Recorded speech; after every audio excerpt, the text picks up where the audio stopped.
at 6:30 on Wednesday, September 3rd.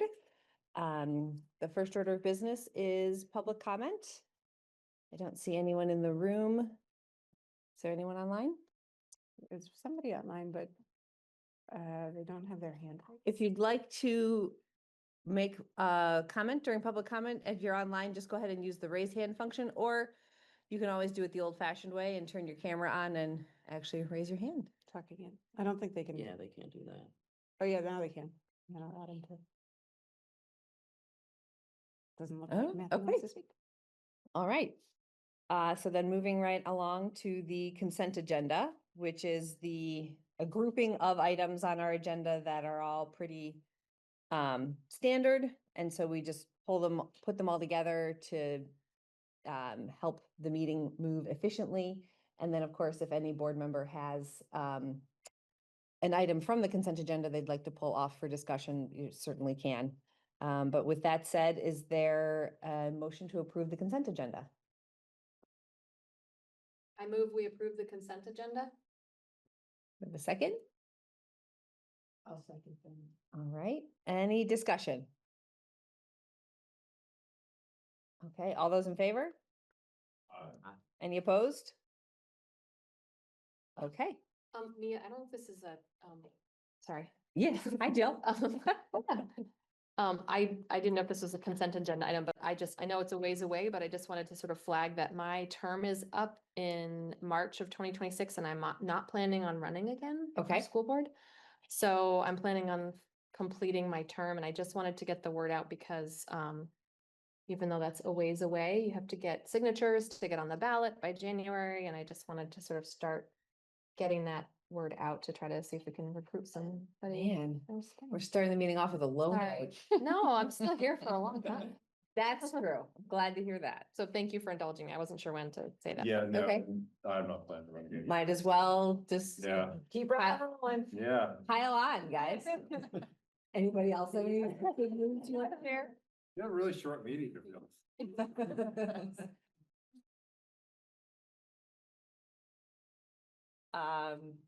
No, I do appreciate the heads up and hopefully folks who are watching and if they have any questions about what it's like to serve on the school board, you can always email schoolboard@MPSVT and I would be happy to sit down and get a coffee with you and chat about it. I think probably anybody sitting at this table would be happy to let you know what school board service is like and how rewarding it is.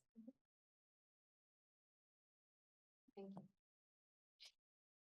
All right, well, then I think I'm gonna turn it over. Oh, On consent agenda, was co-curricular contracts, that last thing, supposed to be a link? it was an attachment to the email that we got because it's confidential until we approve it in the consent agenda. So it was one of the attachments that Anna okay. included in the email she sent us, I think on Friday. Okay, thanks. Yep. Okay. Now I think I'm turning it over to Libby. Yeah, question. Do you want me to sit here where I can't see your faces, or would you rather me sit there where I'm looking at you and it's a little more We'll natural? put you in teacher mode. Yeah, I can put you in do teacher either. mode. It feels a little more natural to me, so I can Sure. read your body language too. Happy to So see. if we're snoozing, you got it. Exactly. What Ex- about that last piece of brains I just said? Exactly. Well, Anna shares screen, she's gonna be my away. So as you're moving on that, I just want the record to reflect that Lynn also, I don't know if you all heard that, but Lynn is also up. I just checked. Oh, you checked? Okay. Yeah, so we have 3 But- members all.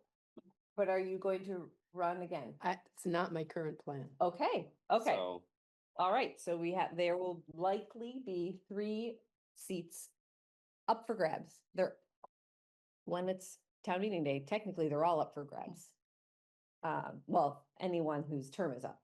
I don't mean to say that just because you're an incumbent, you get the seat back. But that is 3 fully open seats, it sounds like. Great. Said it. I don't think people heard it. Thank you for bringing that to our attention, Scott. All right, Anna, my Vanna, you want to share your screen? the one with the presentation? There we go. We're taking notes.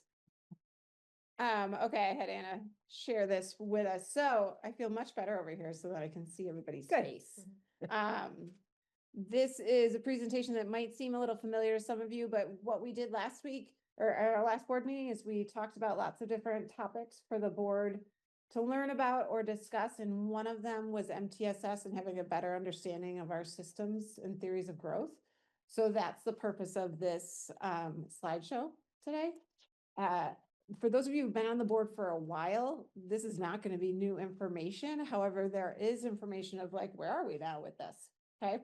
So feel free to stop me at any time to ask questions or save them for the end. Mia, which would you rather do? Oh, it's up to you. Either one will work for me. Okay, well so. then go ahead and interrupt Libby with question. Yeah. As a leadership team, a few years back, we designed this moral imperative that is shared every year, multiple times a year with our staff. It's our moral imperative to ensure that any child who graduates from MRPS has a limitless future. It's our responsibility to build systems where student success is not determined by luck, willpower, family dynamics, or any other mitigating factor out of our control.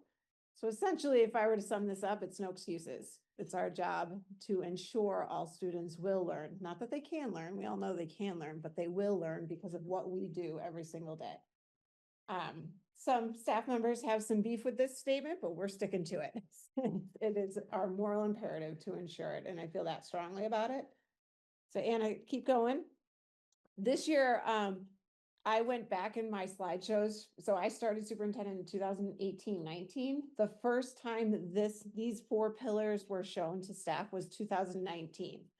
So there's no shiny pennies that we're chasing here because systems take a long time to grow and to build. And when we, and I say we, I mean, a lot of times Mike Berry and I, because we started at the same time and he's really involved with this work as well. When Mike and I took over in 2018, there was very little of this happening. We had very good teachers and we have very good kids, and they were both living off the virtues of each. And so there were no real systems for us to truly point to. So this is our theory of growth, recognizing that writing was probably going to be pretty small for the board members on the screen. You all have a copy of that slide so you can read. So our pillars, we call them, there's 4 of them. In our theory of growth, our collective responsibility and collaborative practices, formalized essential learning, timely system to enrich, intervene, and remediate, and high quality instruction in every classroom.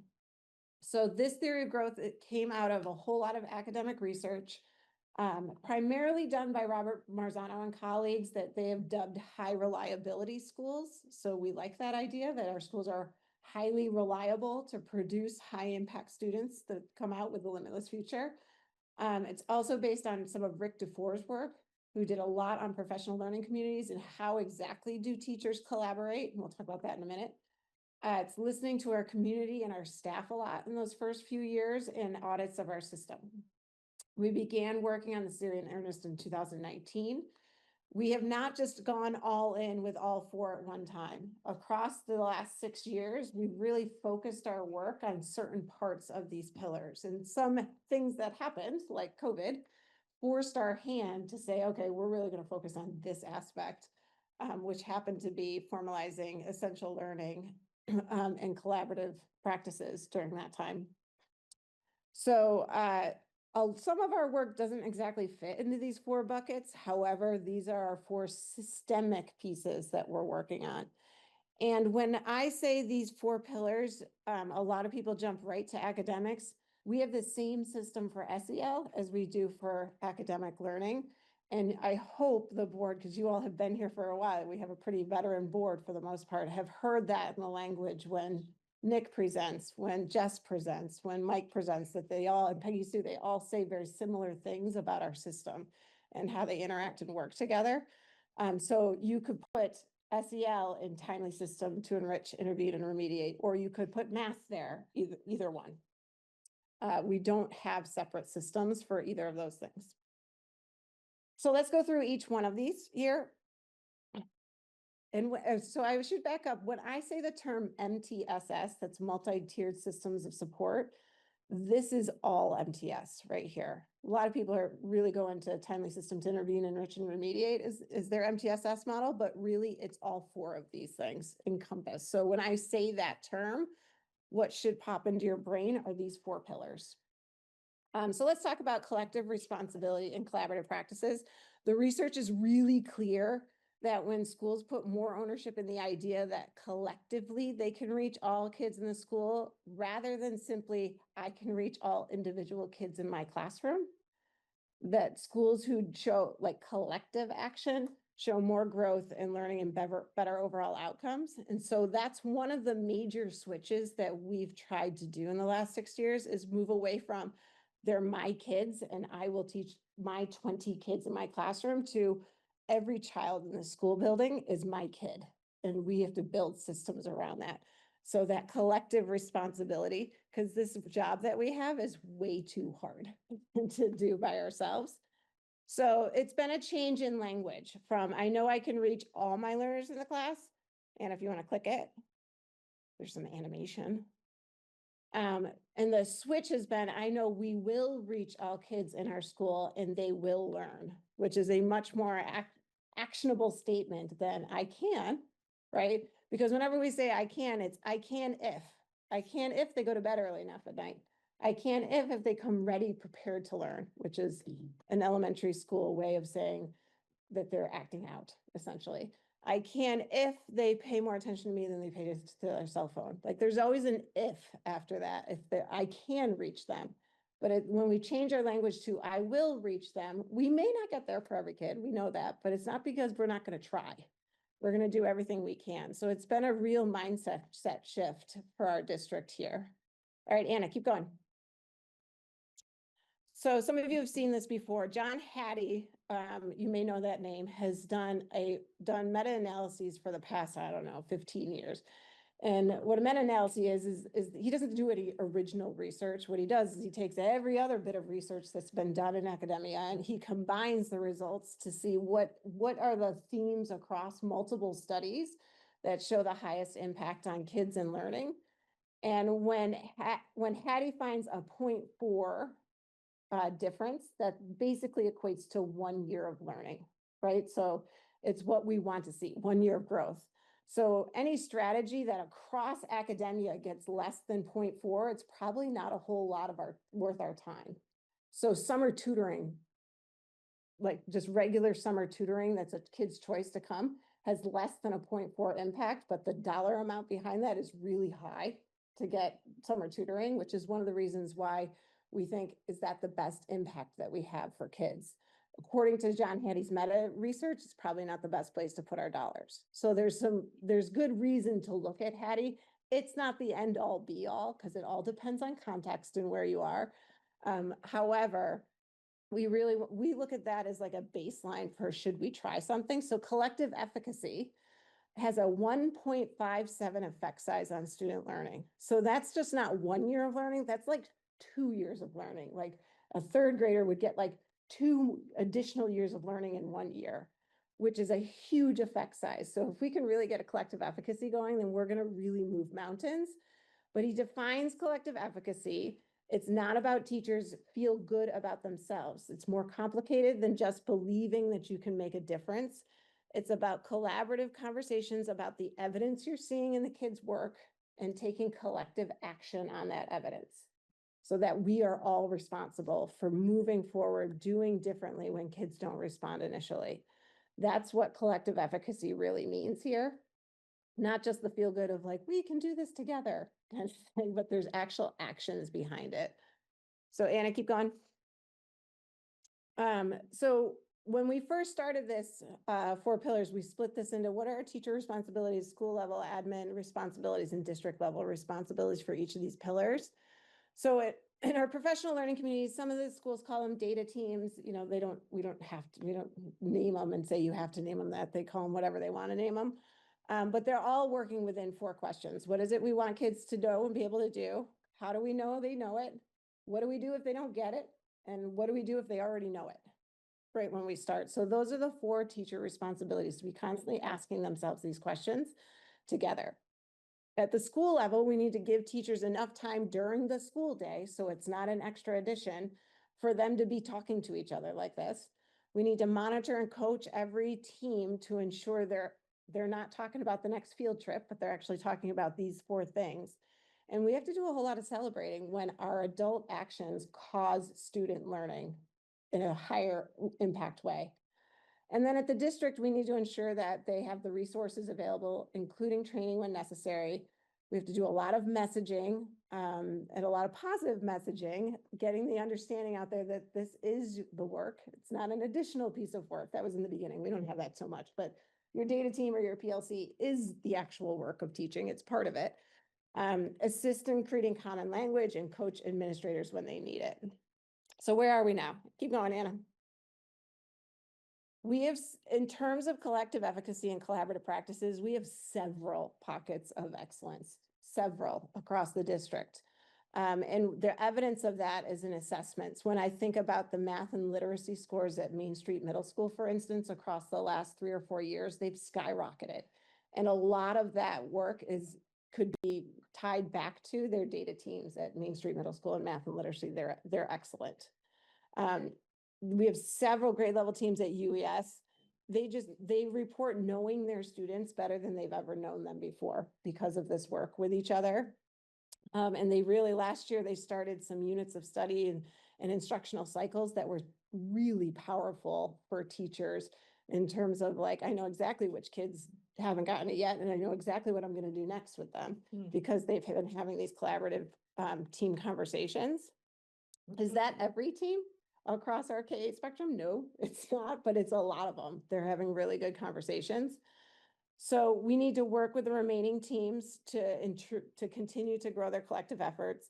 And MHS is a bit of a harder sell because we have singletons here. So we don't have a lot of teachers teaching the same subject at the same time. We have one US history teacher, right? So it makes this collaborative effort slightly different at the high school that we haven't quite cracked that nut yet. However, we do have a much stronger grade level team network right now at the high school, and they're working particularly in SEL.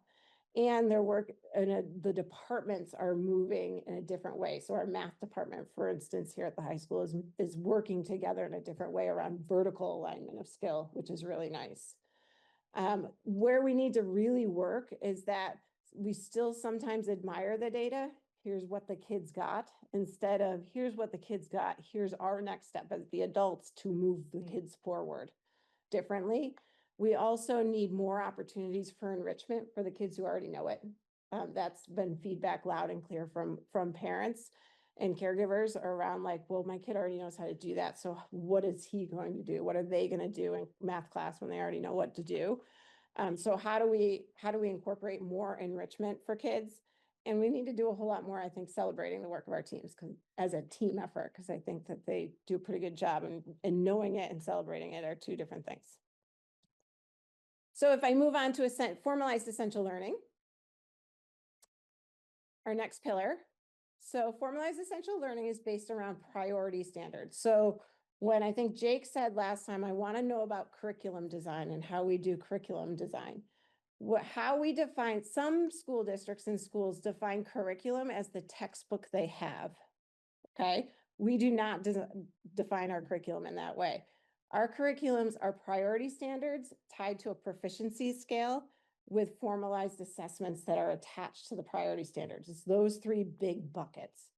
So when we're talking about curriculum design, we're thinking about which standards are our priority standards. So I think Marzano did some research that just with the Common Core, if we were to make every priority standard in the Common Core an actual priority, then we'd need the kid for about 23 years to make them proficient in every single one of those standards. And that's just in English and math. And so we have to really make some choices as to which is a priority for us. And when we say it's priority, that means all of our tier 1 and tier 2 is focused on that. And we'll get to those things in a second. That means that it will have formative and summative assessments tied to the priority standards. So and I want you to be my jargon girl. So if you hear jargon that you're like, Liv, what's that? Then you let me know.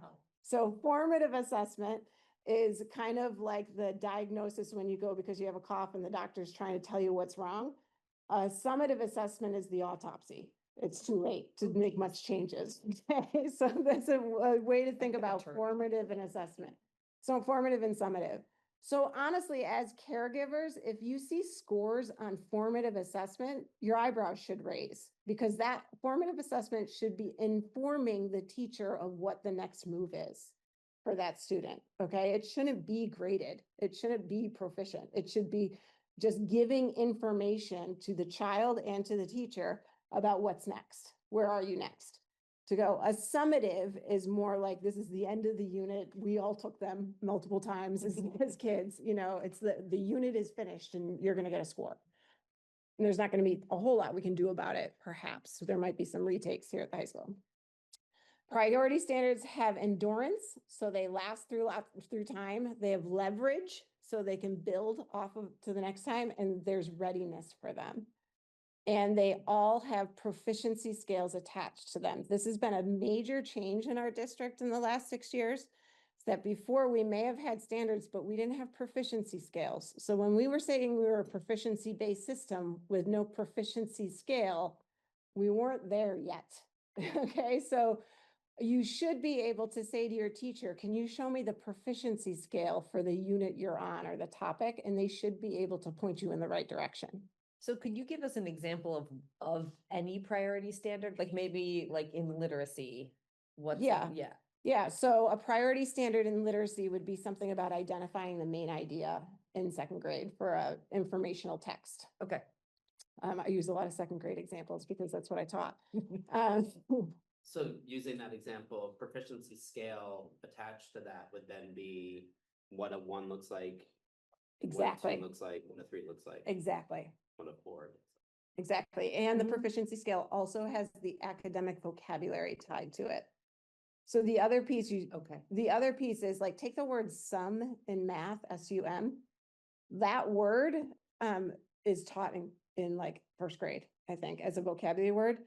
So it's review in every other grade level because it should be known, right? We're saying it's guaranteed to be known in first grade. So that's a piece that we've really worked on. There's some words that change definition a little bit. Like we might say to a little one that nonfiction text means it's real. Everything is truthful in it.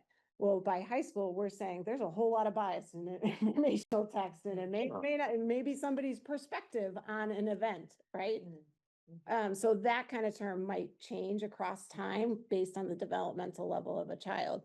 But a lot of academic words are going to be once we've saying they're guaranteed, they're going, that academic vocabulary is another place that I think we need to put a little bit more effort into to make sure that we have those words named and we're really saying these are the academic vocabulary words that kids need to know. So that's a priority standard. So when we're talking about formalized essential learning, we're talking about what are the priority standards. So Anna, if you keep going, and you're all going to get this slideshow. So there is a link there to our curricular page. You can check it out yourself.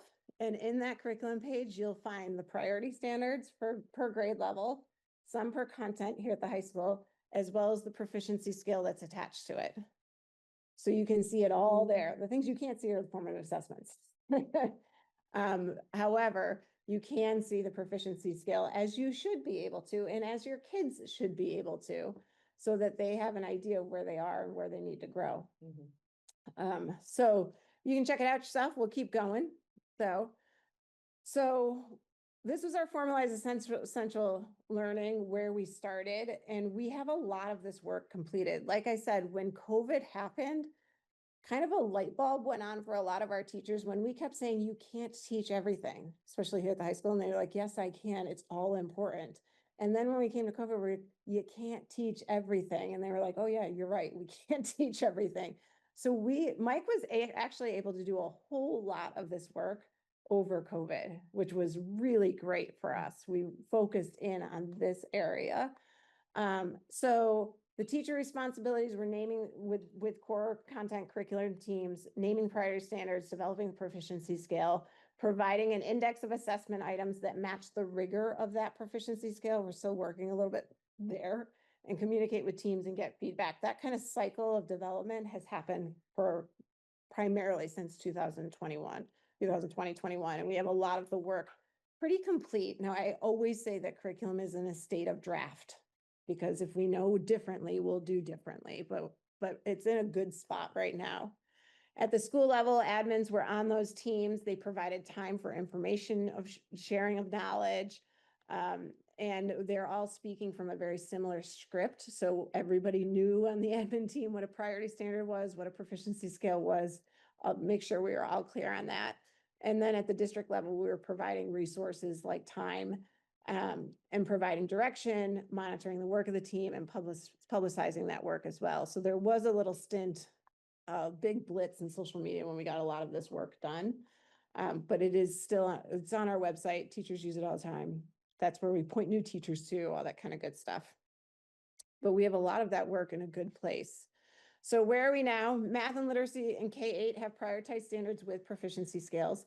Formative assessments are tied to many of these. So priority standards are not nice to know, they're need to know. That's what we're saying. They're need to know standards. So our assessments are tied to those.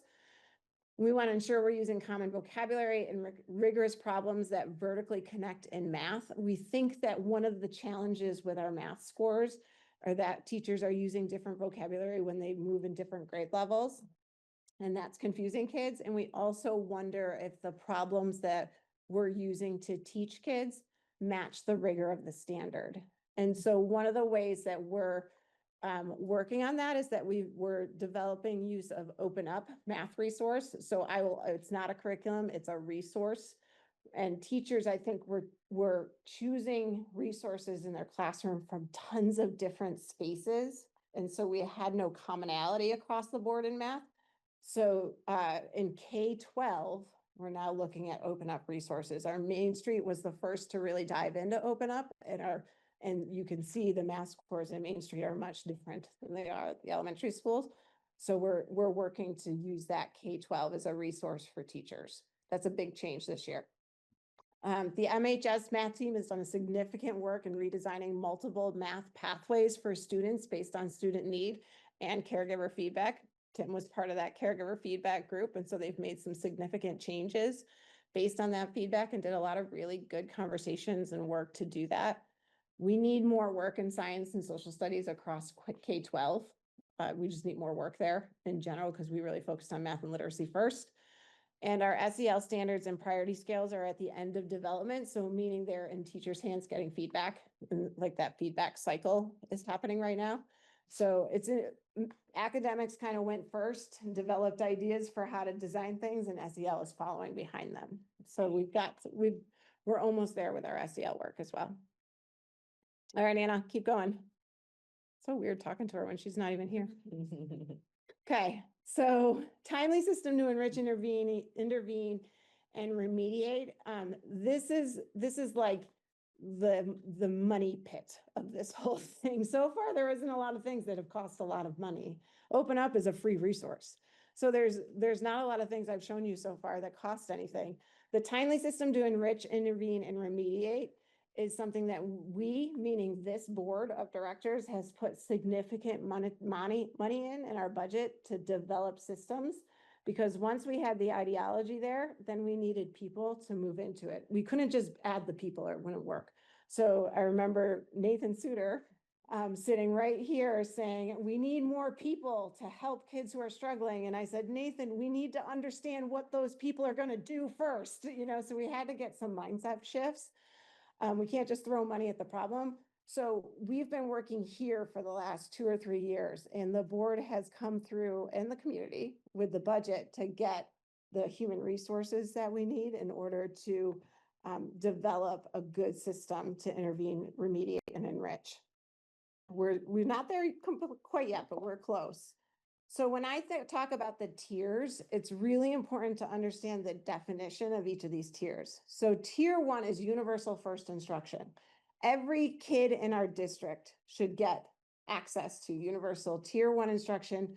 And what that is access to instruction in the priority standards for academics and social emotional learning in their grade level or content area. The PLC teams are determining the formative and summative assessments that go with it.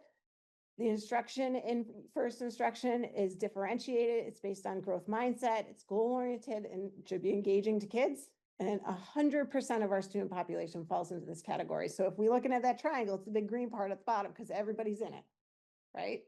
Now, kids are kids. And so not all kids are going to get it the first time you teach them.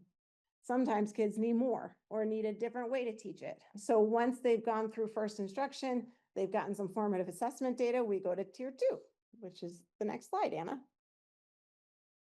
And in tier 2, that's prevention or intervention. So it's both of those things.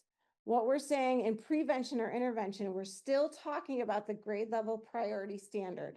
So the person responsible for reteaching or preventing here is the person who's the most expert in the priority standard. Who's that person? The grade level teacher, their team, and or the content area team if we're talking about high school. So it's still, tier 2 is still based on classroom teachers and what they're doing. So what they're getting information and they're reteaching it. Some here in at MHS, there's callbacks for kids who need to come back, right? The teachers, we have a system where teachers say you need to go to math at the Solon time so that you can get taught some skills. At UES, every grade level has intervention blocks, and same with Main Street Middle School. So they can get reteaching here by the classroom teacher. The idea here is it's really fluid and it's active. So, you know, a kid who's like the brightest mathematician in class could be struggling with one concept. They can get pulled back or they can get called back so that they can get some reteaching on this. And the outcomes are all tracked by the PLC team or the data team. So ideally, it's like this constant cycle of like, we're teaching a priority standard, get some information. Kids who get it should be getting some enrichment. Kids who haven't gotten it yet need to get retaught that so they don't fall through the cracks. And this is like the bread and butter here. When we have really strong tier 1 and tier 2, then we're good. We're in a good place. So after tier 1 and tier 2, what we will know we're there when about 85% of our kids have gotten it after tier 1 and tier 2. We're almost there a couple times a year throughout, like Julie was like celebrating last year when she knew that we hit that mark, because there's lots of studies around that. So if we keep going, oh, I should say prevention here at the high school, a lot of the work in tier 2 is prevention. So it might be pre-teaching for kids who need the academic vocabulary before they go to class and hear it the first time. It might be previewing a text so that they can get into English class and be more successful. So it could be a prevention, not just an after the fact intervention. All right. And How would you know that they needed that free? it could be a 504 accommodation. It could be just, you know, past history. You know that academic vocabulary is going to be something that they need a lot of work with. It could be that you know that the reading text is above their reading ability based on other assessments. So you're going to do a lot of pre-teaching of the text so that when they get into class, it's going to be familiar to them. So it's just based on knowledge about the kid. So who in our system would do the prevention? Still the classroom teacher? Or No, that would be more of somebody outside. Yeah. In the high school, it just works a little bit differently because it's just a different beast here. So it would be more of an interventionist who might do that work. And then can you give us an example of what differentiation might look like inside of tier 1 versus something in tier 2? Yeah, Yeah. sure. So I'll go back to my second grade because that's where my teaching is. And if I am differentiating or modifying something in tier 1 for, let's see, for a phonemic awareness lesson where I'm working with kids on developing, using what they know about the English language to kind of puzzle through and create words through it. I might give some kids less letters to play with, so they have less choices. I might give some kids more letters to play with to make it a little bit harder, right? I might give kids a sentence starter for like if we're having a conversation about a book. I might give them the actual sentence starter, whereas some kids I won't. I might do a turn and talk so that they have an opportunity to practice an idea with a partner. and listen in really carefully. And I know that Jake doesn't talk a whole lot in class, but I just heard him say something brilliant to Lynn. And I might whisper to Jake, Jake, you're going to share that first thing. You want to practice that with me? And so like, you know, so there's different ways to differentiate it to ensure, it just depends on what the kid is. Got it. Kid needs, but lots of different ways. Some are planned and some are just because I know Jake, right? Okay, tier 3. So when we're talking about tier 3, what we're talking about is really intensive remediation. So this is defining the universal skills by grade and content. We'll talk about those in a second. And we want to create high leverage practices for each kind of skill. So the decisions to provide intensive remediation is made through the analysis of multiple data points, not just classroom data, but multiple data. So we bring in RenStar, we bring in all kinds of data points here. That's provided by a specialist, because what we're saying is that the kid is really struggling and they're behind by like a grade level in a concept, right? So if a classroom is working on long division, this kid's still working on subtraction, right? There's a gap. There's a big gap here that somewhere they didn't get what they needed to. And a skill we're saying is absolutely necessary for them to be successful in school. And so this is all planned and tracked in Panorama. It's either in a very small group or it's one-on-one. There's a planning meeting for what this kid needs, and parents are typically invited or know it's happening. So there's a lot of communication here with parents, because if I'm saying, I have been in the position as a parent where my kid was in 2nd grade and a woman contacted me saying, do you want to speak to me about all the work I'm doing with your kid? And I answered her with, who are you? I had no idea my kid was receiving any kind of intervention whatsoever, no clue. And that's not okay, right? Like parents need to be part of this. And so this is much more specialized instruction. Doesn't mean a kid's on an IEP, doesn't mean a kid's on a 504. If a kid's on an IEP or a 504, they could be receiving tier 3 instruction as well. But it doesn't equate to special education here. It just means a kiddo needs more specialized instruction to get universal skills to decrease that gap in knowledge. This is where we've made probably the biggest stride, because when we first came here, and this was not an MRPS thing, this is a school, like I've been in lots of schools working on this, and this is a school thing across the world, across all the schools I've worked at, is that there is no difference between tier 2 and tier 3. Like it didn't matter. There's just no clear delineation between the two. So an interventionist was working on anything. And we don't have enough money to hire enough, like when a kid's really struggling, we don't have enough people. We can't intervene our way out of that problem. We need to address it in the classroom and get more learning going in the tier 1 and tier 2. So this was the piece that was almost non-existent in our school district. And I can remember one heartbreaking meeting, I think it was right before COVID, where a parent looked me in the face and said, it's almost like you're waiting for my kid to fail. And that was because we didn't have this system. We didn't have anything in place for this. And so we needed to do something differently. And we've done some drastic changes here. When I first was here, we had one interventionist at Union Elementary School for 4 kids and all the subjects that they taught. Now we have 4 intervention positions, 2 math, 2 literacy there. We have an interventionist for SEL there. We have put so many dollars into this system to support kids in a different way, and we're seeing some really good outcomes because of it. We had 0 intervention people here. Now we have 1 interventionist who kind of bops from middle school to high school in reading, and we have 1 literacy teacher who stays here all day, and we have a math interventionist here. I'd love to have more here if we could, but the need is getting addressed at the moment. And at the middle school, we had 1 interventionist, I think, at the middle school when we first started, and now we have 4. So we've really put some money into human resources here, as well as time in learning the system and being very clear that it's no longer going to be the loudest voice of who's going to get support, but we need to have some evidence and we need to be partners with caregivers here. So this has been a huge thing. A universal skill, keep going, Anna. Universal skill are critical foundational skills. I talked about this a second ago. Let's keep going, Anna. So last year, Mike, in the beginning of the year, sent out a survey to teachers to see what their understanding of this pillar was, just where were we? And so teachers reported that areas of strength was that there was a clear vision for MTSS. I was actually really proud of this because they could all define the tiers. And it was like the survey data was quite clear and it was a lot of clarity for teachers. That was not where we were a few years ago.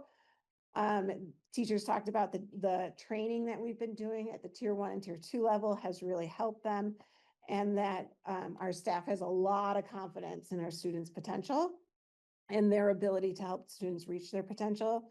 The opportunities for growth, this is all teacher reported, that we still need some work on some clearly documented roles and responsibilities to ensure that those are clear. We'd still like to see more fluid movement of students in and out of services. So a lot of times in schools, and we are no exception, like if a kid started receiving the remedial services, they were in it for life. So it was like they had an IEP without the paperwork. And so what we're trying to do is a fluid service of like really short, impactful goals to say, yes, you need 3 weeks of instruction on this and you're going to get it and then you're going to move out of it again. So really much more fluid. And the better our tier 1 and 2 are, the better we can be at tier that. The documented roles of, roles and responsibilities, that's within the school system, so teachers do this, interventionists do this. Right. SEL. Exactly. Gotcha. Exactly. Yeah. We talk about it at the board a lot during our data things. We want more work on how to decrease absenteeism and increase SEL skills in kids. So teachers are reporting they want some work. They want to know how to do that. Because kids aren't going to learn if they're not with our awesome teachers, right? And we want to really get more effective progress monitoring, which is connected to that fluid movement. And caregivers continue to tell us too that we need more enrichment opportunities, and how do we, when we have limited human resources, how do we provide that type of support for kids who already know it? So this is like directly from our teachers in terms of areas of strength in the system and opportunities for growth. So high quality teaching in every classroom is where we're moving towards. We actually haven't touched this a whole lot. So when I'm thinking high quality instruction in every classroom, I'm not talking about content teaching. I'm talking about the pedagogy, like what is good teaching. So when we say best practice here at MRPS is, everybody says the same thing. And when we talk about, okay, so teachers, you need to make intentional decisions about where you are in the unit and what are the best instructional practices to use in that moment, and you're intentional about it, that they know I'm introducing a unit of study. It's going to be more direct instruction there. Now I'm deepening learning in this unit of study. It's much less direct instruction and much more problem solving. I'm being intentional about those decisions based on where the student learning is. So we've had to do a lot of work to suggest that the quality of teaching could be improved is not to say that teaching is of poor quality, but a reflection of the complexity of the work. And in other words, you don't need to be bad to be better.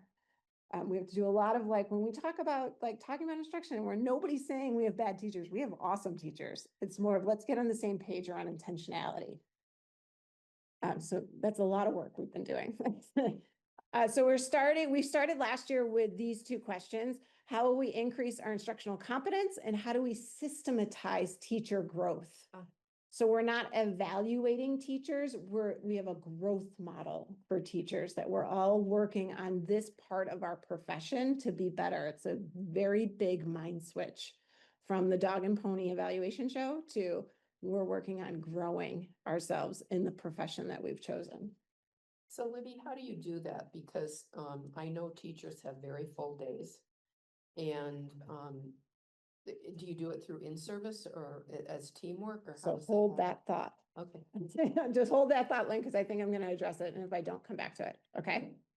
Instructional competence feels a little jargony to me. I don't know. I'm just saying, I don't know what that means. So when it's basically when you say best practice in teaching, what does that mean? Okay. What does that mean? So how will we increase our instructional competence is how do we get to best practice? How do we define it and how do we work towards it? Got it. So Okay. that when you walk in a classroom, you can be like, yeah, I know what you're doing, or why did you choose this? And they can say, because I'm at this point in the unit and this is the best way to do it. And Got it. So what's the research? Keep going, Anna. What's the research say about instruction? Keep clicking. One more. So the research is super clear, and this is a lot of, from different sources here, that effective teachers matter for student achievement. They matter more than home life. They matter more than money. They matter more than most things for, almost everything for a teacher, for a kid. Mm. That's a lot of pressure we put on teachers when we say that, right? Improving the effectiveness of teachers is the single most important factor to improving student outcomes. That's it. There's nothing else. Like, that's where we need to put some really time and effort into now. And that teachers have more impact than home life, money, and parents' level of education. So we say that to teachers and we're like, so take care of yourselves because you got a big, big job, right? If you keep clicking, Anna, research is not clear on how a school or district improves teacher effectiveness. Lots of different ways to do it. Depends on context. Exactly which instructional strategies matter most, because you can get the research to pretty much say what you want it to say. Context has a huge influence on effectiveness in instructional strategies and how best to institute a culture of teaching excellence. The research is doesn't say anything about that, quite honestly. So that's really interesting because it's like, okay, we know effective teachers matter. Now, how do we do it, research? And they're like, just read a whole lot. So that's where the tricky part comes. Jim, do you have a question? I do, just about both the studies cited in this, the other project aren't necessarily super current. Yeah, they are. I mean, do we have any reason to question whether these still hold true? No, because Hattie will say the same thing in his meta-analyses, and he updates it every year. Yeah. Those were the ones I pulled for the slide, Yeah. but and the ones I read. I don't like to quote things that I haven't read. But no, that's quite clear. And there is very little, there are no studies out there that says, yeah, the teacher doesn't matter. Every study that I've ever seen says teachers matter quite a bit. So then what's the context and on what's not clear? 2A, context has a huge influence on effectiveness. So couldn't you say that context is the resources that the school has, maybe Could the be. resources that the kid is coming in with? Good with. Yeah. You know, so I taught in inner city Brooklyn. When I taught in inner city Brooklyn, I taught in really rural Louisiana, and I taught in Vienna, Austria, to some of the wealthiest kids in the world, right? So I taught poverty, wealth, more than I could ever imagine. Okay. And I taught second grade in each one of them.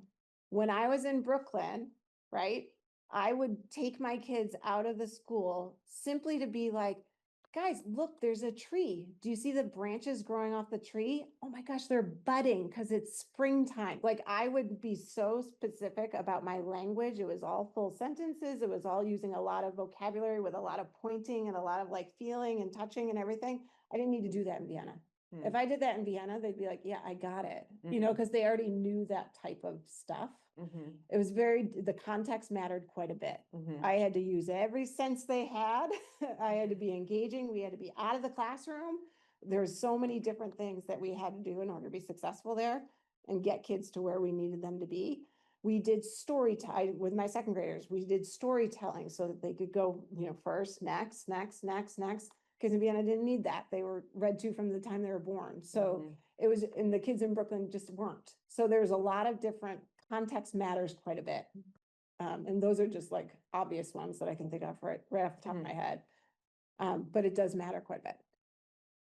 Okay, Anna, keep going. So the high reliability school has a matrix and a model. This is level 2 of the higher reliability school stuff. And notice 2.1 is the school communicates a clear vision as to how teachers should address instruction. So 2 years ago, I took the principals and Mike Berry to the High Reliability Schools Conference. We all went to it. And they showed this slide, and Julie Conrad, we'd been sitting for a long time. So Julie Conrad and I were standing in the back of the room, like this huge, huge ballroom, right? With hundreds of thousands of educators in it. And that one came up and the two of us looked at each other and go, uh-oh, we've never done that, right? We don't have that. We are missing that. So that's where we are right now, is really communicating a clear vision for how teachers should address instruction. The rest of it is kind of candy. We're really focused on the first piece right here. So Anna, keep going. So when we talk about How do we communicate a clear vision for instruction? Means we need an instructional framework. So this provides a vocabulary for teachers, so we're all using the same vocabulary. It allows teachers with all levels of expertise opportunities for growth and improvement. So everybody needs to be able to see themselves in the framework and how they can grow their practice. It needs to be content-less and it needs to be grade-less. So Sadie Burke, who teaches pre-K, should be able to see herself in her framework just as much as Bridget Savard should be able to see it in her advanced French classes. So it needs to be contentless and gradeless. It should address these 3 areas of instruction, which is feedback to students, how do we deliver content, and what's the context in which we create for students to learn in. It gives our administration a common language to talk about so we can get better at our feedback for teachers. It provides the ability for educators to take quick data on instructional practices, like where am I right now and how am I going to get better? But without a clear vision for instruction, we can't change our evaluation model. And you all have seen the climate surveys. It is resoundingly hated by staff and administrators alike and not doing much for our teacher growth. So we can't touch that evaluation model, which we want to change to a growth model anyway, until we have a clear vision for instruction, because that's what we'd be evaluating on, right? So Anna, keep going. So our instructional framework team, these are the most slides because this is where our work is really, this is where we're really focusing work right now. I'm on the team, Jess Murray's on the team, Jason, Julie, and Rachel are.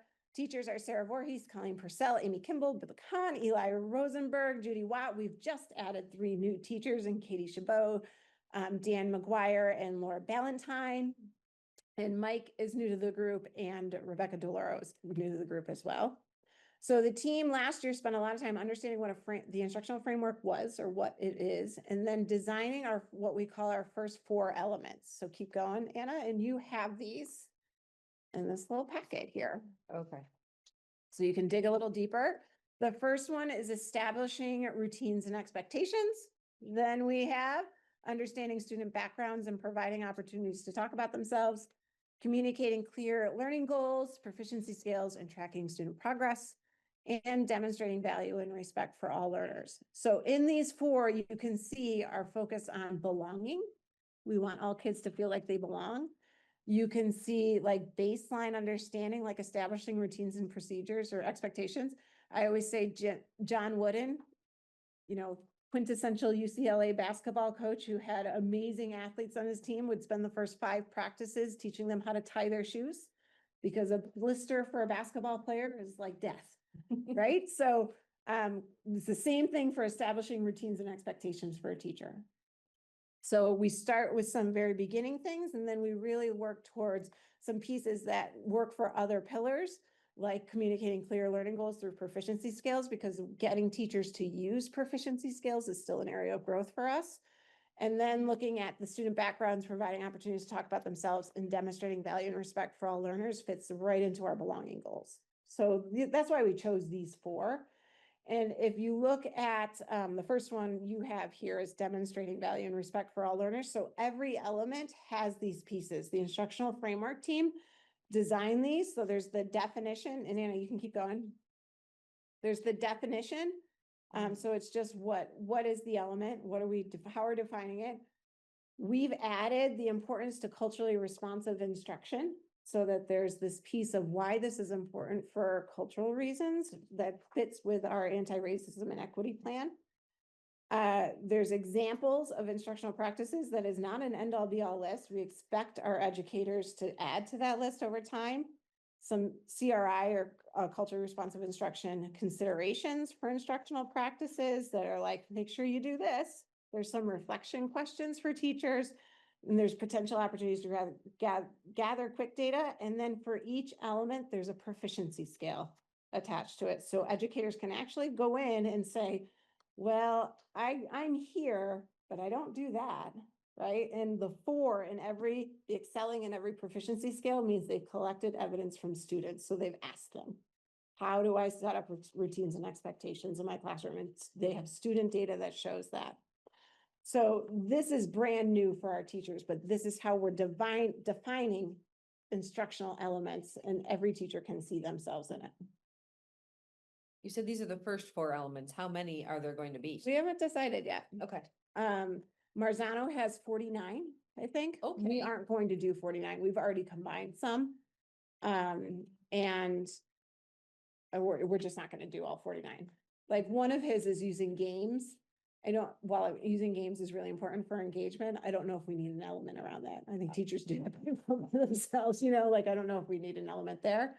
But developing cognitively complex tasks, we need an element around that because we need to define it and teachers can use that to get better in their practice. yeah. So we're being very cognizant about how we did it. We only brought out 4. We have about 10 that are kind of ready to go for game time. But we only brought out 4 for this year because we wanted teachers to really dig in and not overwhelm. So so our goals for this year is that our goals are by 2028 that we have a formalized instructional framework that's pretty well finished, that all faculty understand and use to grow their teaching practice. And that by the next year, we've replaced our current supervision evaluation process with a growth process using the instructional framework with the tenets of personal learning communities. So Lynn, to go back to your question, we just started with 4. What we did this year, it's kind of like, what are our leverage points, right? And we have a Monday faculty meeting in our contract. So we have 7 meetings that across the school year that are dedicated for teachers to choose one of these to really dive into this year. And then they're going to work together to talk about it. Like, where are you on the proficiency scale? How did you try this out? So we just want them getting in the idea of talking to each other about instructional practices, not content or assessment of kids, but instructional content. So we've added that in. The instructional framework team will design those meetings. So they're kind of out of principal's hands, but they'll all design those meetings together. So every school will be doing the same thing at the same time. And then behind the scenes, they're going to be working on more elements for prime time. So we've designed a system for that. So if we keep going, Anna, one last slide, I promise. So all teachers will choose one element to focus on from these 4. We have 7 dedicated staff meetings that are all action-oriented and teacher-led. The instructional framework team behind the scenes will be building more elements. And in future years, we're going to build district teams that cross content in schools to discuss instruction. So my dream is to have like this building filled with our teachers and one teacher saying, hey, let's talk about demonstrating value and respect and what you've been doing in your classroom and then we build our playlist out. So like this bullet list of example instructional practices are our teachers' instructional practices that they've actually tried, that we have a cadre of videos of our own teachers working in these areas that we could put up on our website. So new teachers particularly can go in and watch videos of our teachers doing it. We have all these ideas for like where we can go in the future here. We want to build that playbook for our teachers, and we want to develop a growth model to replace our current evaluation system across the next few years. So that is when somebody says, what's MTSS? That's an in-depth look at what MTSS is and where we've been and where we want to, like what we can celebrate now and where we want to go next.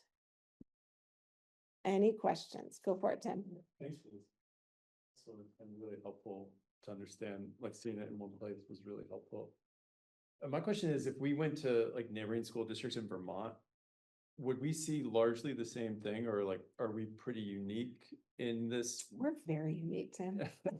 Well, I'm just kind of curious how it fits into what schools are generally doing in the state. So MTSS is a law in Vermont. So you have to do it in Vermont. Having said that, it's a jargon term. So people define it differently. And the state defines it differently. You ask people at the state level how they define MTSS, they're going to give you different answers. This is how we've designed it. If you were going to go into other school districts, I think some would have very similar work as us, like Essex Westford is doing very similar work as us, very similar. They're using similar like research and theory and consult, like they're doing very similar work. I don't know about I don't know if Wash Central is doing this work or not, because it's not as prevalent in our conversations. Like I've had conversations with superintendent over Essex Western, the former one, around like getting our teams together because it's so similar to talk problem solve together. So I think it just depends. But MTSS in general is an unfunded mandate from the state of Vermont. So maybe if I'm understanding you correctly, every district is using some kind of MTSS model, but not all of them would necessarily have 4 pillars of growth. And No. if they had 4, they wouldn't maybe be these same pillars Right. or something like that. They'd Okay. have a curriculum, probably, or a textbook that they call their curriculum. They have some sort of system to intervene. It may not be as like specific as ours. They talk about instruction in some way, like these elements Yeah. would still be there, but I don't know if they'd be as defined. When you talked about developing scales for evaluation, is that in-house development or do things come with like some basic outlines of expectations at the end of a unit? Are you talking about instruction or learning? For kids learning from the instruction? So that would be based on the proficiency scales. So But where did those come from? Did we? where did they design- come from? Yeah. So we designed some. We pull on Marzano's research quite a bit. Marzano like writes a book a week. He's like one of the most prolific academic researchers there are. And he has a lot of proficiency scale work that we've taken and we've revised for our context and the priority scales that we've had. So we use a lot of his work and revise it. We don't take anything just take it by word. We always think about how does it fit into our context. So we've done that a lot. The high school teachers have done a lot of the work themselves because there's less work on proficiency scales for high school level than there are for other levels, which is surprising. Right? So the high school teachers have done a lot of work themselves because teacher expertise plays into this. That's part of the context piece. So if it's internally developed, how do you know how valid it is really in the bigger context?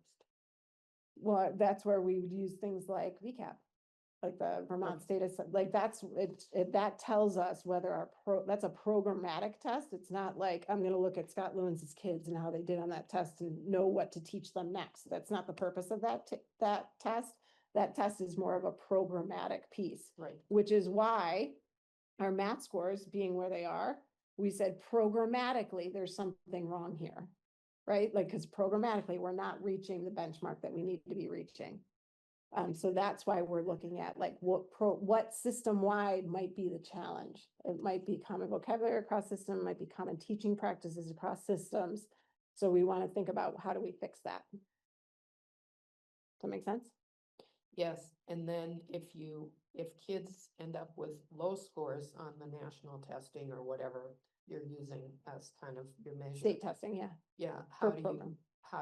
then do you look at that and make adjustments to the curriculum for the next year? Yeah, so that's what I was just referring to. Yep.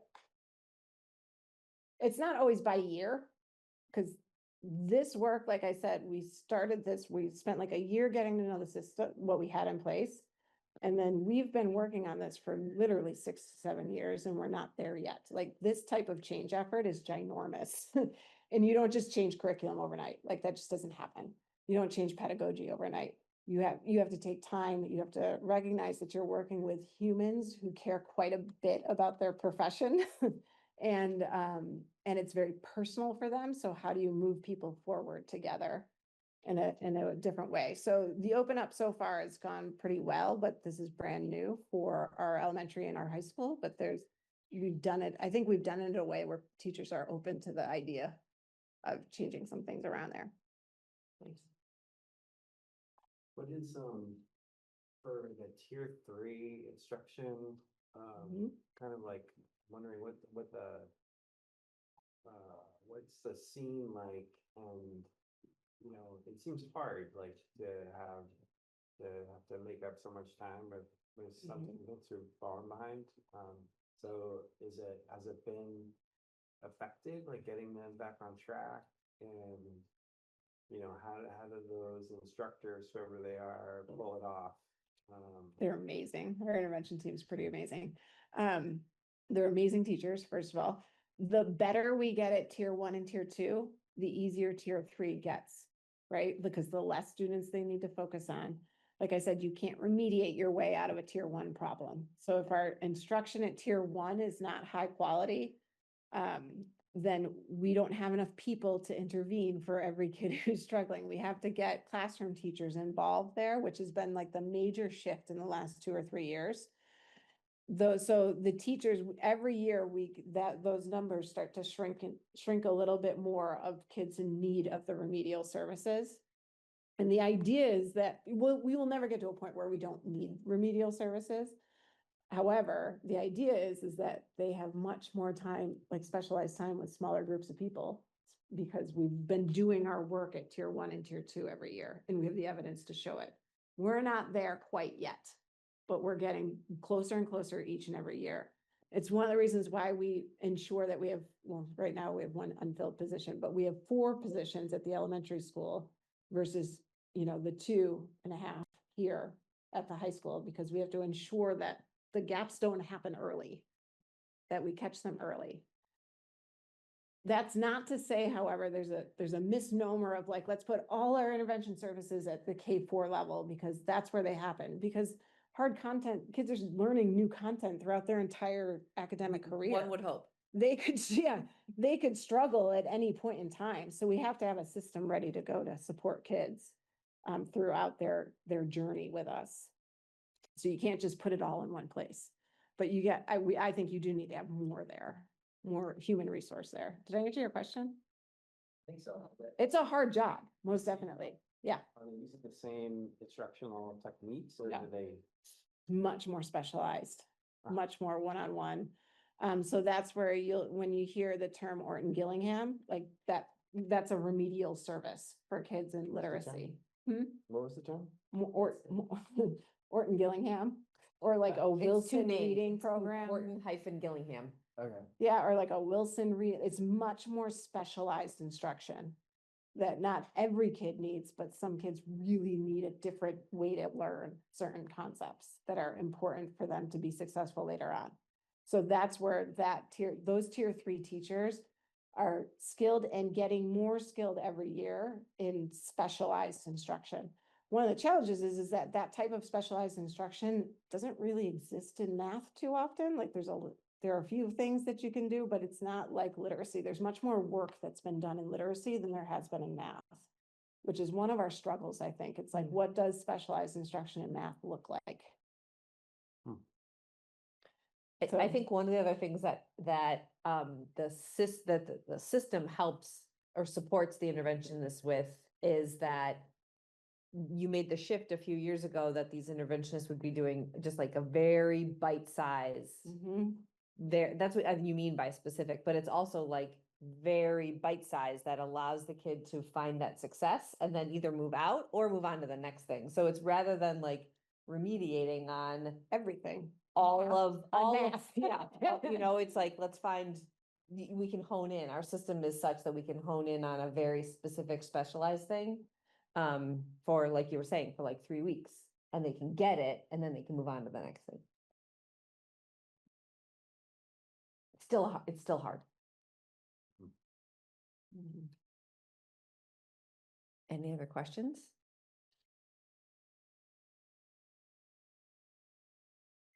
Well, thank you, Libby. Yeah, this is the stuff I get psyched about. We can tell. This is the fun stuff. I was sitting here thinking that would also maybe be useful to be on our curriculum webpage so that people don't have, like, maybe your slides, maybe we link to this. It is, it's all Great. on there. But these slides, like what you just showed with us. Oh, not showed the us tonight? specific slides, no, Yeah. but like the definitions of the tiers and what you can expect in each one, like all of that is on our website. That's good. Yeah. But this to me feels like this is the all-encompassing of the system, whereas the curriculum is part of the system, right? So I don't know, we have a lot of parents, I think, and caregivers in our community who like to geek out about this stuff and are very curious. Yes, I know. And also want to have this kind of context to be able to better understand how their kids are learning in school. And this, what you just presented to us tonight is the most comprehensive I've seen in almost 5 years as a board member of what our entire system looks like and how it's meant to support kids. So, for what it's worth, I think for those who would like to take this kind of a deep dive and spend a little over an hour learning all about it, I bet there's a caregiver or two in our district who Yeah, I encourage everybody to go to the curriculum and instruction page, because there is some information for families, and I'm looking at it right now, it has multi-tutor system support, standards, proficiency-based learning, curriculum design, assessment data, reporting, our curriculum, instructional coaching, professional learning. Like it's got lots of drop downs to Yeah. play it. Like you could go in there for hours. And geek out just like me. Great. There.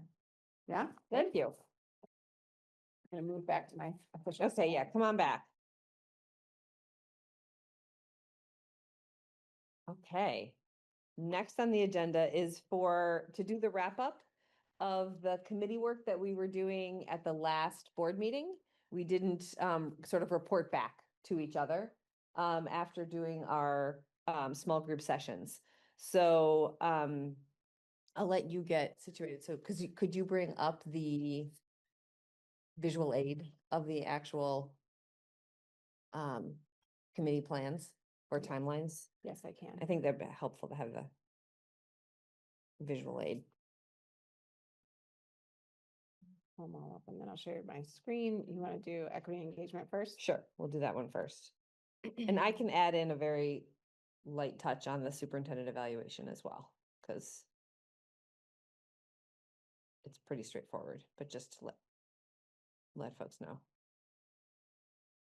These are all linked in the agenda too, so if you can't read that, Yep.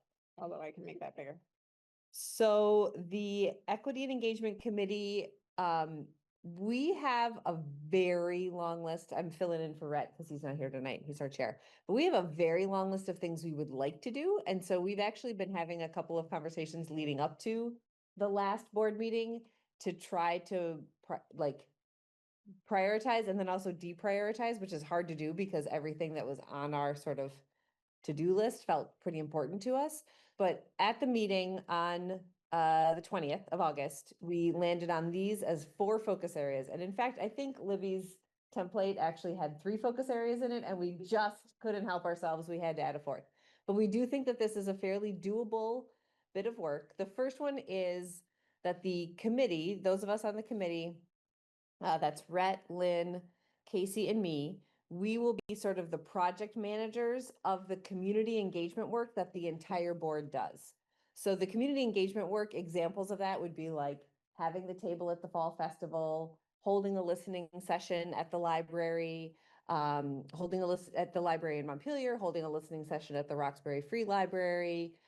Maybe we might start to go a little bit crazy and maybe go to some open houses in the schools and have a table there, or maybe we'll have a table at the the play, so that during intermission, if people want to chat up a school board member, they can chat up a school board. We haven't landed on all of them. We're still a little bit in brainstorming, but those are examples of community engagement work of the board. And when we say the board, we mean everybody on the board, and we will just be making sure that people know what those opportunities are, and then very gently and enthusiastically recruiting you to attend 1 or 2 over the course of the year. This is definitely not the kind of thing where we think every board member needs to do all of it. In fact, we want to share the responsibility and share the fun.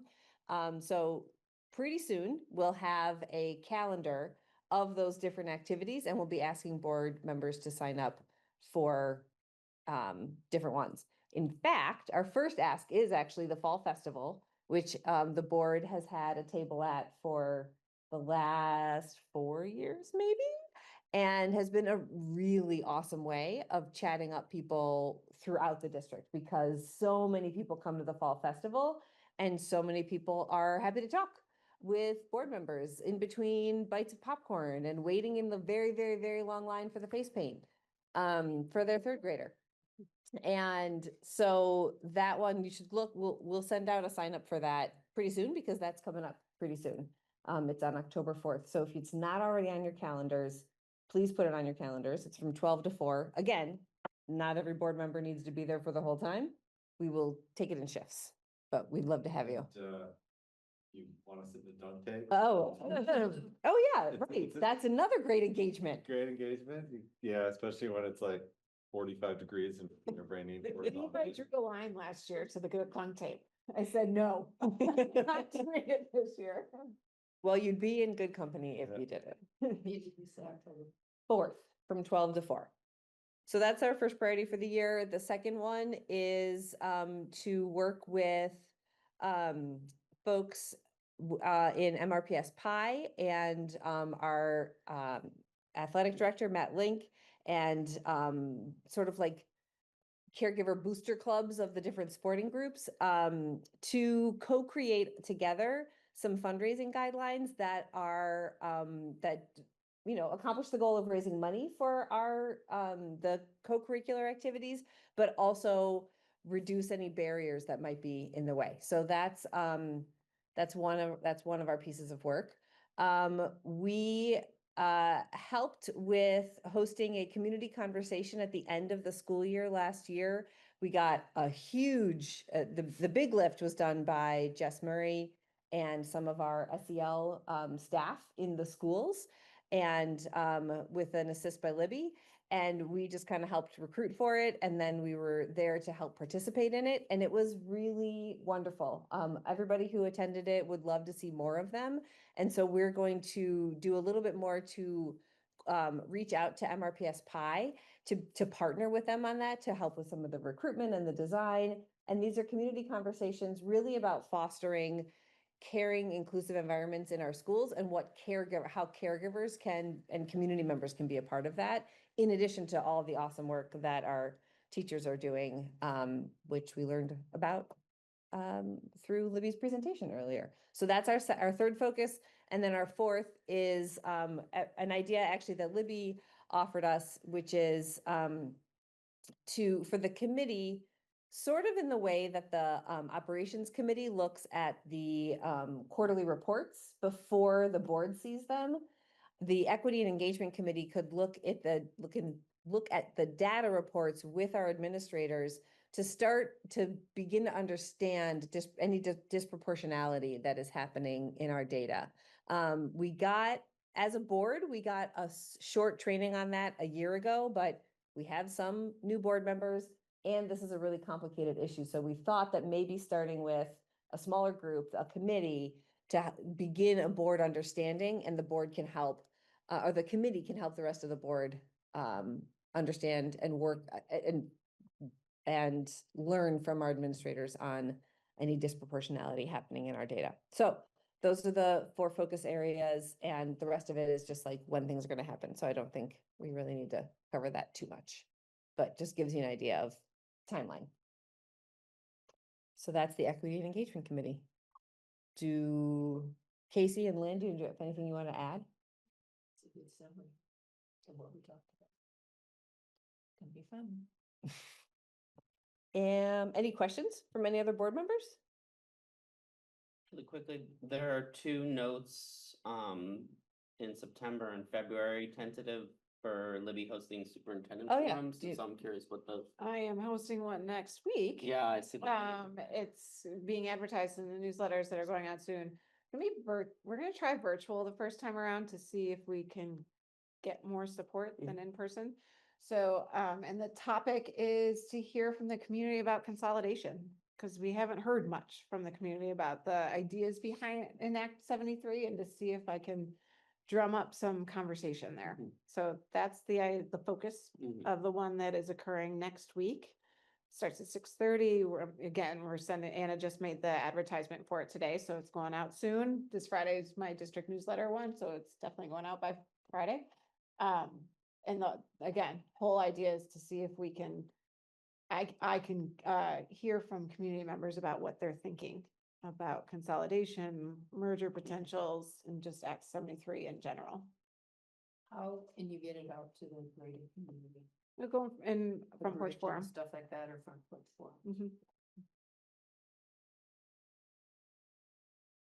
Great. Any other questions? All right, I'm going to turn it over to operations. Great, thank you.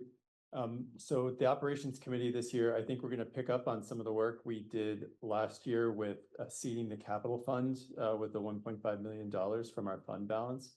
So early on in the year, I think we're gonna be really focusing on looking at the capital fund, looking at the facilities plan, working with Tom to understand, all the planning he's done over the summer, and what he's proposing for this year, and probably more importantly, the upcoming summer season.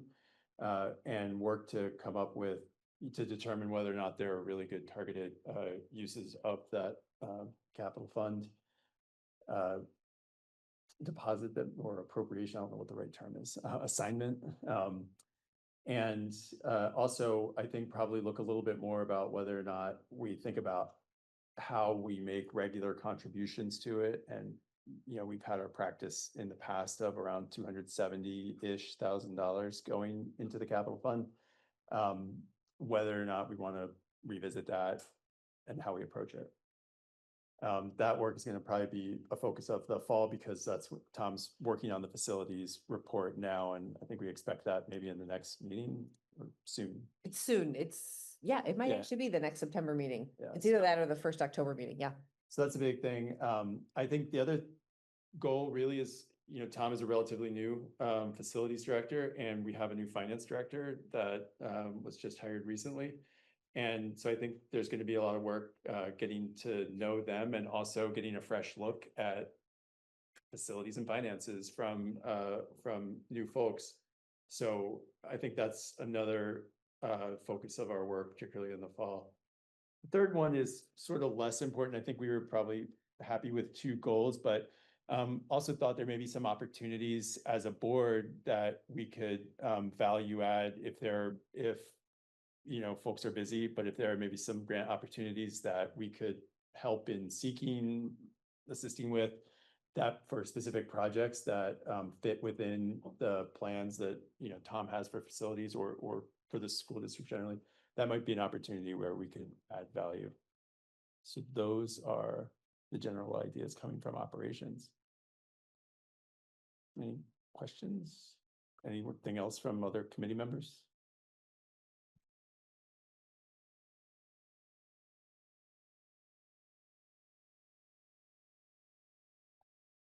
Great. Okay, policy committee. All right, I can take a stab at that. So the policy committee is Tim, Jim, Rhett, and myself. Our role is to review, draft, and recommend the board policies to align with state and federal laws, and obviously otherwise support our governance of our schools. So we worked on this, what was that, the 20th? So our 3 goals are, oh, I should back up a little bit. What drove our goals and our plan for the year is the board had the Vermont School Boards Association do a policy audit, which was fantastic and thorough. And I think there's a link to it from this document in your agenda. So basically, they literally reviewed all of our policies, made very specific sort of recommendations and reflections. And there were some that they highlighted as sort of being more of a priority that we needed to address sooner rather than later. There were some that were fine, and that they had recommendations for, hey, next time you revisit this, here's some things you can think about. And then there are also a few new policies that are coming from legislative action that we don't have model policies yet, but will be in this coming year.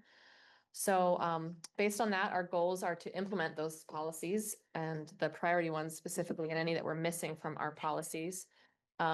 Then implement internal priority policies, so things that we've flagged as things that are priority for the board. And we figured in that we can include any sort of amendments or additions to our existing policies, and then set up a schedule for reviewing the policies. There used to be sort of a calendar and a cycle. So we'd like to get back on that cycle to help drive our work. So then the monthly action plans are based on sort of a combination of the things that were more immediate, as flagged as either, you know, missing and needed, or needed to be updated sooner rather than later, or were new requirements that needed to be put in place. And then there were some that we grouped kind of by content or, you know, sort of similar theme. And then there are some, like in future, especially sort of like the January 2026, for example, that's when the statewide phone-free policy gets released. So that's when we would pick that one up. That's how we sort of divided these up over the year and set up the monthly action plans. So we do have some priority policies that we have discussed over the summer and past years. But we've flagged that the first ones we really need to tackle sooner rather than later, the wellness policy, our library materials policy, and one regarding homeless students. Again, some of these are minor edits and some of them are pretty substantial. And then from there, we have sort of divided up the remaining policies. And so we reviewed our list of all our policies and our required policies. We reviewed the audit from the SBA and things that have come up with the board, and then tried to sort of divide them equally to sort of set our work for the next several months.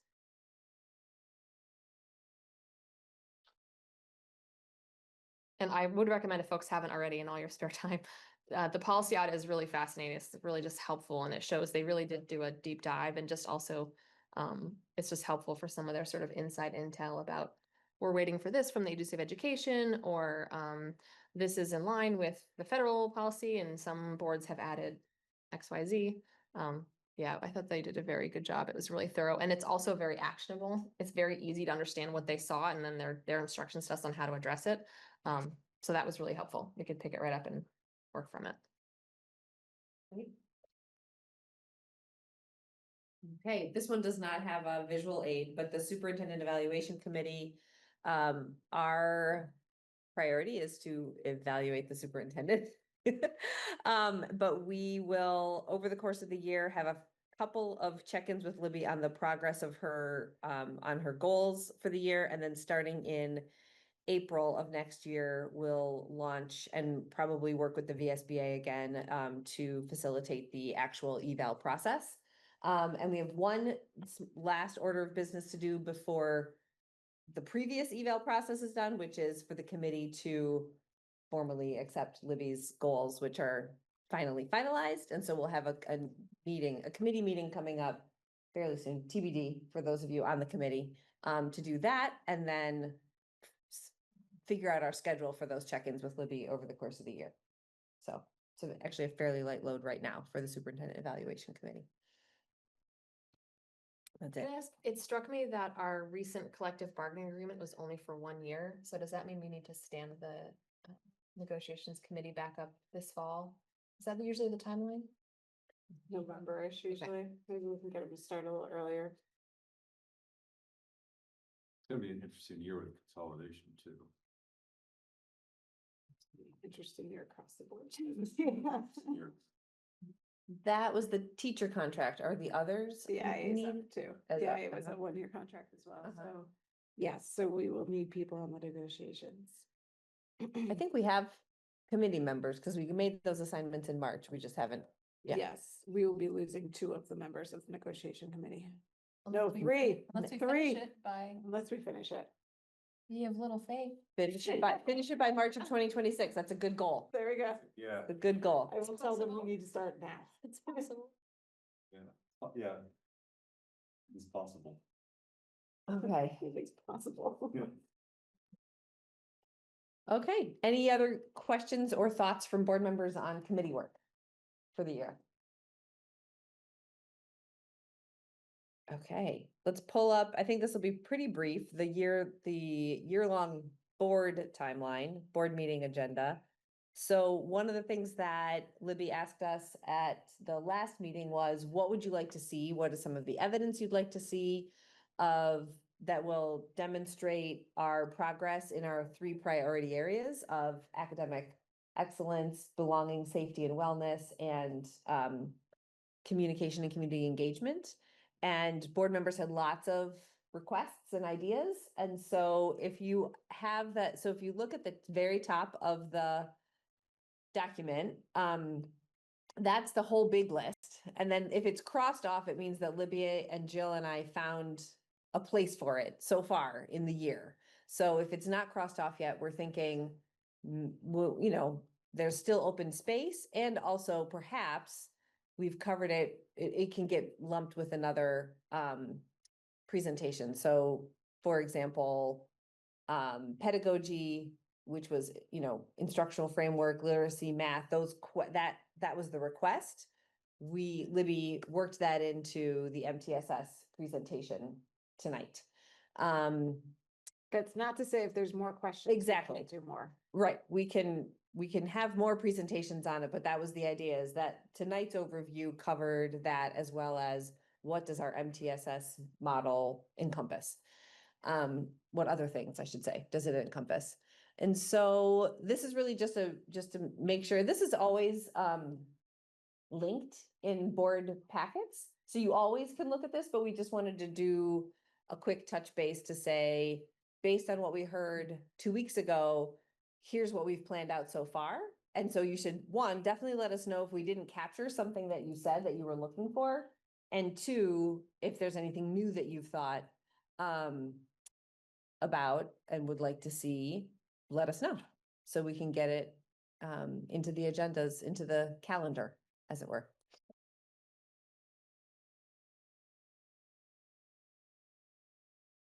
You don't have to do that tonight. You can always email us. But this is partially to get this in front of the community and have all board members looking at it at the same time.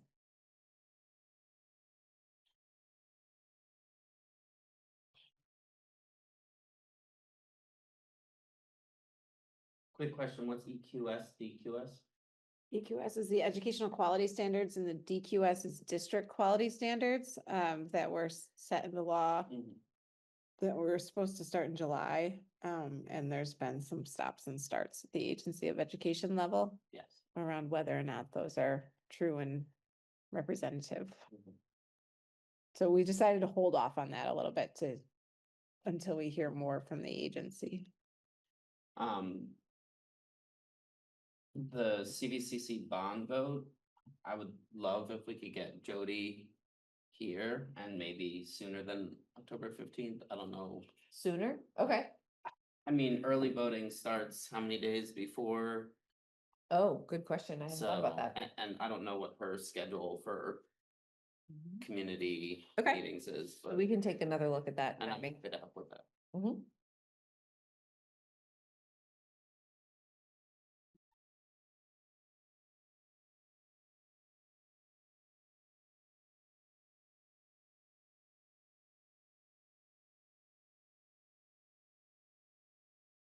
Any others? Any other initial thoughts on the calendar for the board for the year?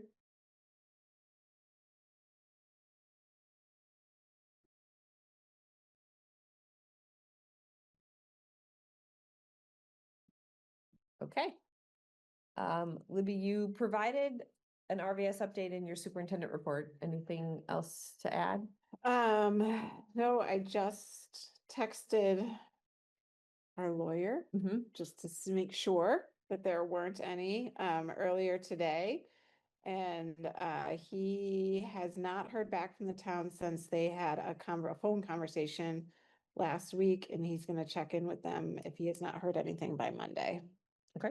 So the contract is still in the RVS Select Board's hands, and the phone conversation, they talked about the remaining inspection and PCB kind of issues of whether or not we would be responsible for remediation, mitigation, fixing anything. That language in the, building, in the that language, yeah. PNS. Purchase and sales agreement, yeah. Yeah, that's where they had a conversation about, so he's still waiting to hear back. Okay. Well, the deadline you set, finalizing this, We haven't. we have one somewhere. Well, we have a close, right now, the language in the purchase and sales is the closing date is November 1st, right? But there's no deadline to get an answer back on the purchase and sales. But they won't close without it, will they? Well, no, you think you have to sign that first. Yeah. Yeah.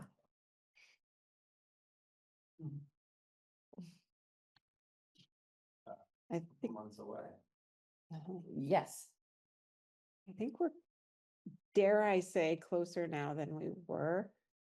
I think. What makes you say that? I think our lawyers, sounds a little more confident that we're a little closer. Well, and we've given a little Yep. too, I think, from where we were originally. True. As far as this PNS language goes. True. So what And I think they hap- have as well. So what happens if we don't have an agreement on November 1st? Do we decide at that point what we're gonna do? I think it's a We good extend question. it? It's a good question. That I don't have an answer to, that might be a worthwhile board discussion if we're still in the same place next week or next board meeting, maybe. Yeah. I think it would be.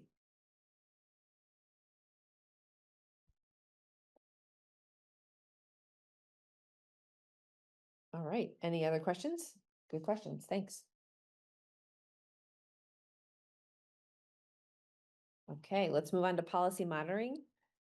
We have policy A21, public participation at board meetings, A22, notice of non-discrimination, and FM 100, budget execution.